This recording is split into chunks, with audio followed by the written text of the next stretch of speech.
Hello, Mr. Taylor. This is Audrey Stark, over at Ace Corporation. Thank you for this afternoon. Hey, good evening. Likewise. I know you're very busy. Thanks for taking the time. We're seriously considering doing business with Ace Corporation at the moment. I hope we can continue this relationship. Please, no need for formalities. We're practically friends after today. Right, Mr. Taylor? Or may I call you William? Sure. So, what can I do for you? Was there something in our negotiations you were specifically concerned about? Come on. Let's put all that business stuff aside. William, no more business. This is private time. Yes. Well, I suppose it is. So, what's this about? This Sunday, I'm free the whole day. How about you, William? Our company is off on that day, but... Which means you are free the entire day. I know this really nice cafe near the station and... Would you like to go there with me? Excuse me? Why would I do that? Well, it's a nice place. I just thought you'd enjoy it. After that, we could do a little shopping at the nearby department store. In the evening, we could enjoy a meal at a French restaurant I know. Do you like French cuisine, William? I do enjoy French food on occasion, but why would I go out to dinner with you on my day off? Is this like a business dinner or something? Oh, come on, not business. This is a date. I'm asking you out on a date. We're practically lovers, right? Wait. Huh? You know, I really wanted you to ask me out, but you're still young, so I figured you weren't very experienced with such things, so I took the liberty of asking you out myself. Okay, so Sunday, 11 a.m. in front of the station. Are you okay with that? Stop right there! What do you mean by lovers? I just met you today, Miss Stark, and for the first time. That's love for you, William. Time is of no significance. Besides, I knew the moment I met you that you fell head over heels for me when you saw me. Huh? Where did you get such an idea? I fell head over heels for you? Miss Stark? That's inconceivable. Why did you even think that? It's not as if I confessed my love for you or anything. There was no need. I just knew. The moment we met, you smiled at me. I could tell by your expression. Smiling when meeting people is what anybody would do. It's called courtesy. When I was explaining things, you were listening so intently, never interrupting. Well, it's considered bad manners to interrupt people during a conversation, especially during such important business negotiations.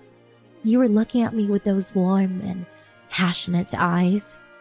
When talking with someone, it's customary to look people in the eye when speaking. When our hands made contact, you blushed and looked so shy.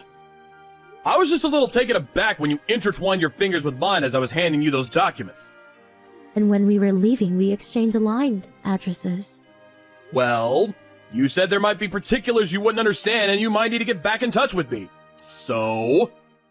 You did all that because you like me, right? No. You're mistaken. All I did was handle the situation normally, as any business partner would do. I'm afraid this whole thing, it's all in your imagination, Miss Stark. Oh, please. You don't have to be bashful. There are many guys who want me, but I'm not easily swayed, you know. But you, William, you're handsome. You paid well. You passed the test?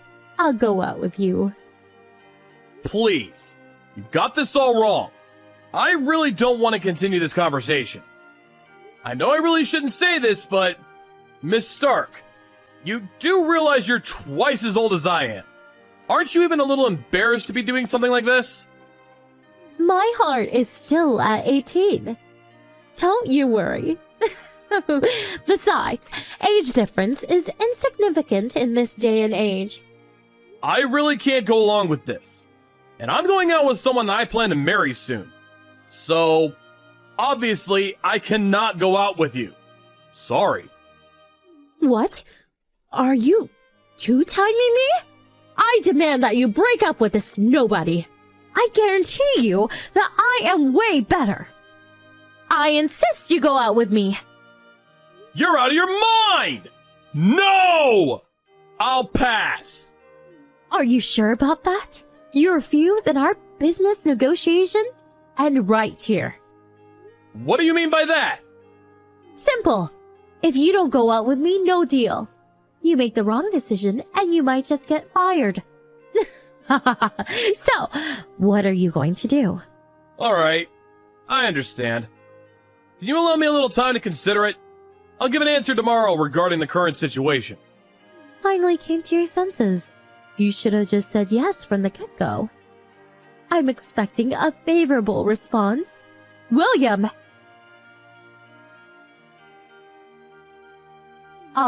William, are you there? What the hell is happening? Good morning, Miss Stark. Is there a problem? What's this about terminating the negotiations? I arrived at the office this morning, and the boss screamed at me. What did you do, William? All I did was relay the conversation we had yesterday to my superiors. I informed them that Ace Corporation stipulated that Miss Audrey Stark, one of its employees, insisted that she have an intimate affair with an employee of our company as a condition for concluding this business deal. If this condition is not met, the deal is off. That's what I conveyed. I also told them that I had no intention of accepting such conditions, and if they insisted that I go through with it, I would resign. Well, my boss was furious. He said he would never do business with such a shameless company. So, as a result, the whole business deal was terminated. I believe I said I would contact you regarding the answer to our conversation yesterday. Hold on. This whole thing, this is about our relationship, not the business deal.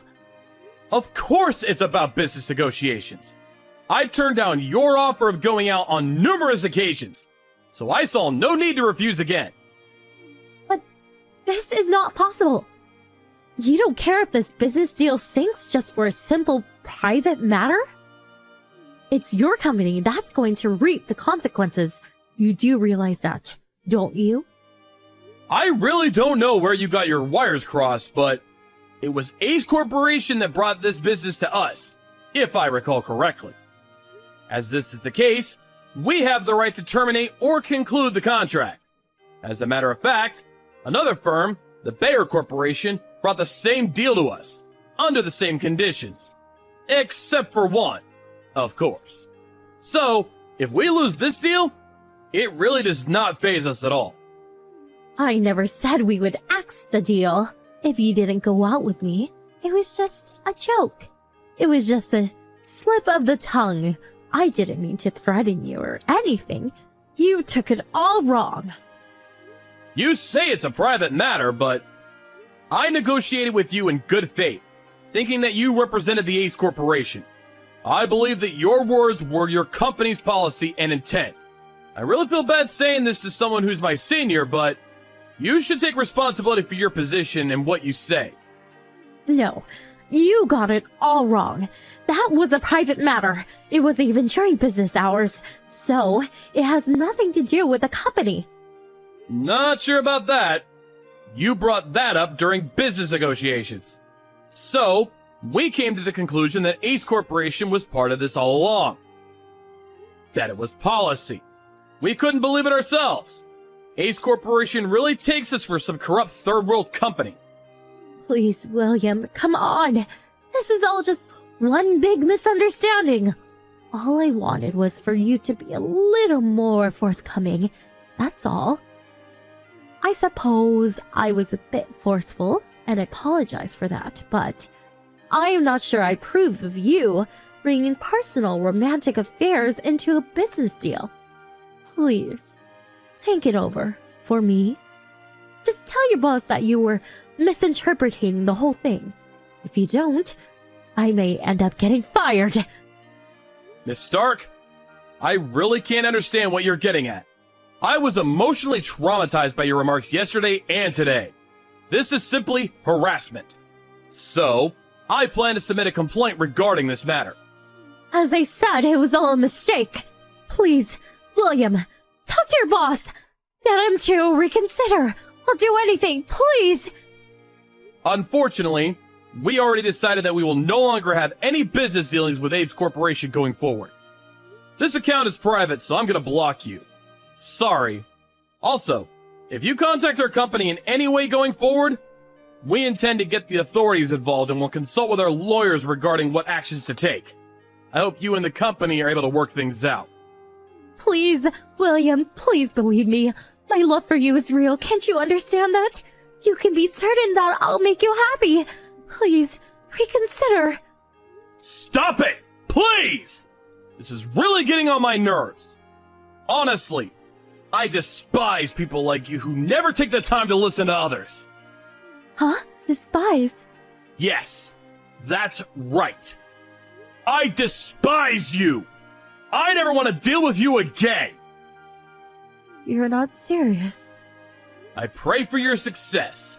Goodbye.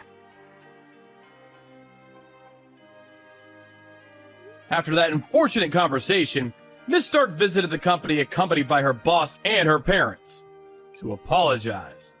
But Miss Stark just would not apologize for her shameless behavior, insisting that I was her lover. She was in such hysterics that she ended up hitting my boss, and subsequently, the cops were called and she was escorted out of the company. Both my boss and I were furious, and we seriously contemplated suing Ace Corp, but Miss Stark's parents and her boss apologized profusely, and we eventually relented.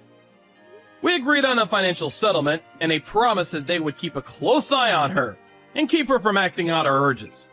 I heard that Miss Stark eventually got fired and subsequently moved back in with her folks. Evidently, she's working to pay out the settlement her parents were forced to pay.